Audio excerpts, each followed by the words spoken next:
টি-20 ক্রিকেটের এবারের mega event জমিয়ে তুলেছে আফগানিস্তান। নিউজিল্যান্ড আর উগান্ডাকে উড়িয়ে দেওয়ার পর এবার পুচকে পাপুয়া নিউগিনিকে নিয়ে রীতিমতো ছেলে খেলা করেছে আফগানরা। টস জিতে আগে বোলিং করে মাত্র 95 রানে পাপুয়া নিউগিনিকে আটকে ফেলে তারা। প্রথমে বিপাকে পড়লেও 7 উইকেট হাতে রেখেই জয় তুলে নেয় আফগানরা।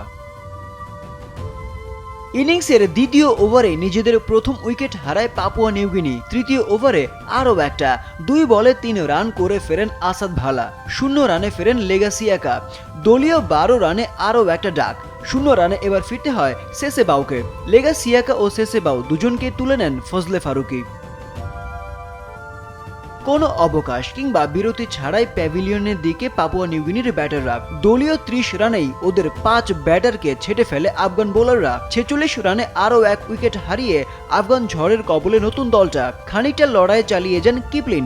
সর্বোচ্চ 27 রান আসে এই ব্যাটারের ব্যাটে। নির্ধারিত ওভারের 1 বল আগেই গুটিয়ে যায় ওশেনিয়া মহাদেশের দেশটা। লক্ষ্য ধাওয়া করতে নেমে অবশ্য শুরুতে হোঁচট খায় আফগানিস্তান। রানের খাতা খোলার আগে বোল্ড হয়ে ফেরেন ইব্রাহিম জাদরান। 11 রানে গুরবাজকে উপড়ে ফেলেন নাও। দলীয় 22 রানে 2 আফগান ওপেনারকে ছেটে ফেলে লড়াই জমিয়ে তোলে পাপুয়া নিউগিনি। দলের রান যখন 55, তখন আজমাতুল্লাহ ওমরজাইয়ের উইকেটে স্ট্রাইক করেন ভানুয়া। তবে গুলবাদিন নাইমের দৃঢ় ব্যাটিংয়ে 29 বল হাতে রেখেই জয় তুলে নেয় আফগানিস্তান। গুলবাদিন 44 রান করে থাকেন অপরাজিত। আরিফ উদ্দিন নবীন, নাগরিক।